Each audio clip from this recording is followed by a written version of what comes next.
Même si elles sont un peu oubliées parfois aujourd'hui, il y a comme des règles ou des lois, des choses qui font que le théâtre fonctionne ou ne fonctionne pas.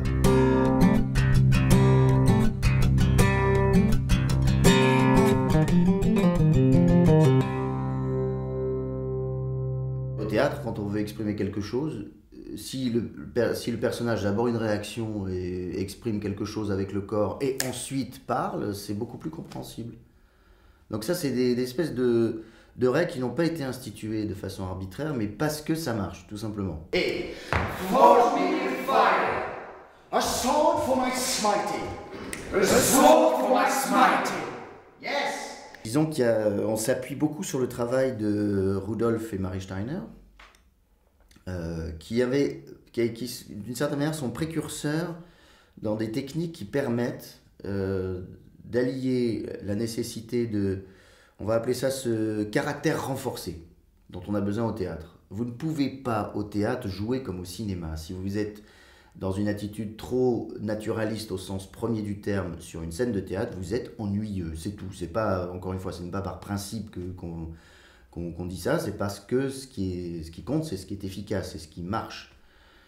Donc il faut pouvoir s'appuyer sur des techniques qui vont développer à la fois la puissance et la crédibilité de l'acteur et sa justesse. Il faut allier tout ça en fait. Petite pomme d'api, quand des petites pommes d'api ras-tu? Petite pomme d'api, quand des petite pomme d'api ras-tu? Je me désappuie. Petite pomme d'api. Je me petite pomme d'api, contre toutes les petites pommes d'api, se petite pomme d'api.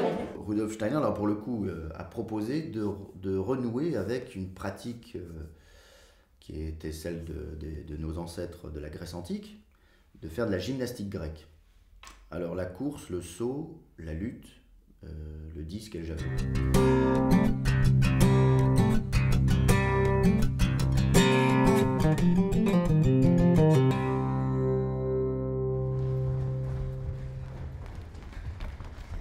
Les Grecs ressentaient la course un peu comme une sensation de vol, un peu comme si on s'envolait. Les coureurs sur les gravures des Grecs sont peints un peu comme s'ils étaient allongés sur l'horizon tout en courant. Alors ils courent mais ils sont allongés comme ça.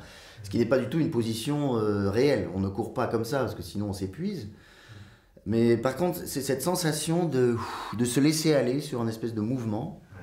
Donc il ne s'agit pas de courir le plus vite possible, mais le plus décontracté et avec cette sensation d'aisance qui fait que tout d'un coup on s'abandonne à cette espèce de rythme qui nous entraîne à travers l'espace. Et si on apprend à courir de façon comme ça, très décontractée, en rapport avec la périphérie, en rapport avec l'espace qui est autour de soi, peu à peu on développe une aisance dans tout ce qui concerne le déplacement. Par exemple, je vais aller d'un point à un autre sur scène, ça a l'air de rien, mais un acteur, il faut qu'il soit crédible quand il faut qu'il soit intéressant, il faut qu'il soit juste, il faut qu'il soit beau. Vous dégagez de la pesanteur. Comme si vous touchiez à peine le sol.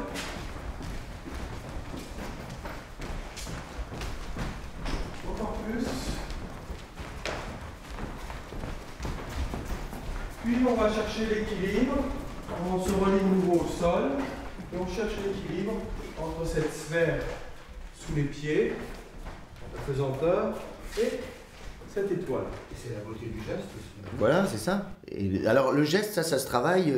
Là, je parlais du déplacement parce que c'est un des aspects du travail de l'acteur, par exemple. Le geste, c'est en apprenant la lutte, avec la maîtrise de ce rapport à l'autre, donc de ressentir la contrainte de cette force de résistance qui est en face de soi, qu'on va développer, entre autres, un geste ample, beau, intéressant. On adapte bien le mouvement des jambes. Ils doivent être vraiment en phase avec le mouvement des mains. Prenez bien les genoux, le bassin qui s'adapte également.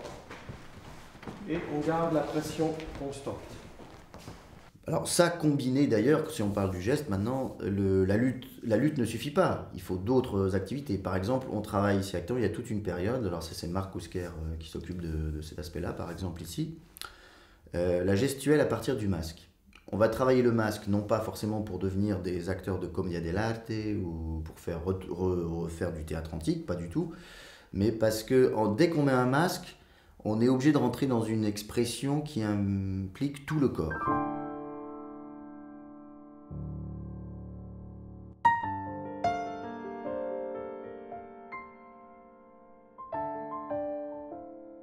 Parce que le masque, lui, il est fixé dans un geste. Il n'a pas de modification possible extérieure.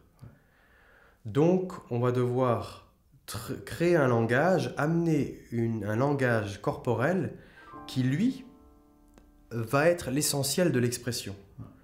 Donc, on va développer une gestuelle extrêmement vivante, bondissante, expressive. Et donc, quand on pose le travail de recherche par rapport à ce travail de geste, on arrive à une créativité dans le caractère qui est très forte.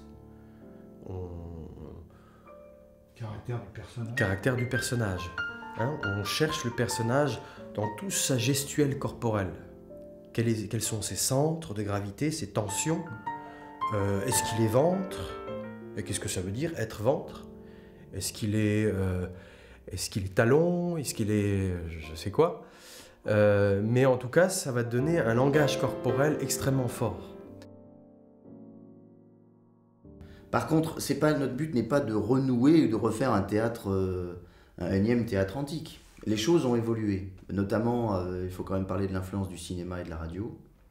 C'est-à-dire que les exigences face au jeu d'acteurs aujourd'hui des populations a changé.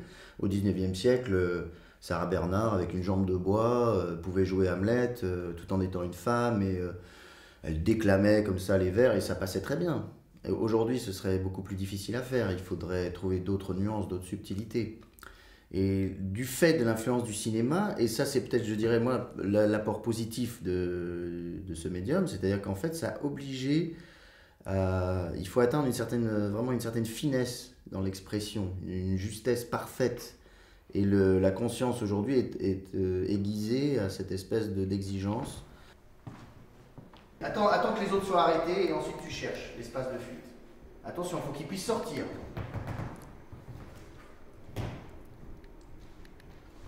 Voilà, il l'a bien senti, vous voyez, parfait. Cherche ton espace.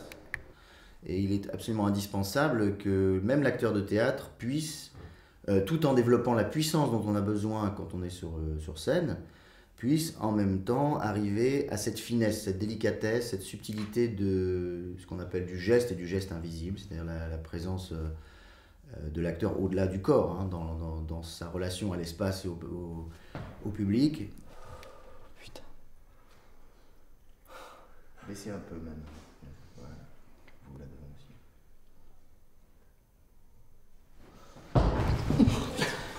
Alors, il a cassé un peu, vous avez vu? Ouais. Il a eu peur, donc il a cassé un peu les fesses. Et donc c'est nous qui avons pris tout le poids, mais tu vois, il n'y a pas de problème. Bon, allez, hop, on descend. On refait demain avec toi, et sans casser, tu vois. C'est dur, mais c'est la peur, ça. J'ai peur, j'ai envie de me retenir. Alors que justement, le but, c'est de vraiment s'abandonner totalement à cette sensation de confiance. Prêt? Prêt. Ok, c'est parti. Oh putain, il a manqué à glisser. Ouais, c'est la même que j'ai glissé pas grave.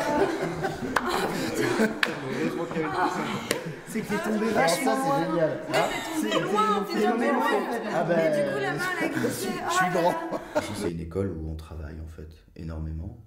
Des exercices qu'on donne, ils sont à travailler, ils sont à pratiquer, dans le but de la liberté. C'est-à-dire que pour que l'acteur il ait une aisance, qu'il ne soit pas prisonnier de sa nature, parce que l'acteur fait de lui-même son propre outil de travail. Plus son outil est fluide, malléable, disponible, plus l'acteur est libre, plus il peut exprimer de couleurs, d'intentions, de qualité.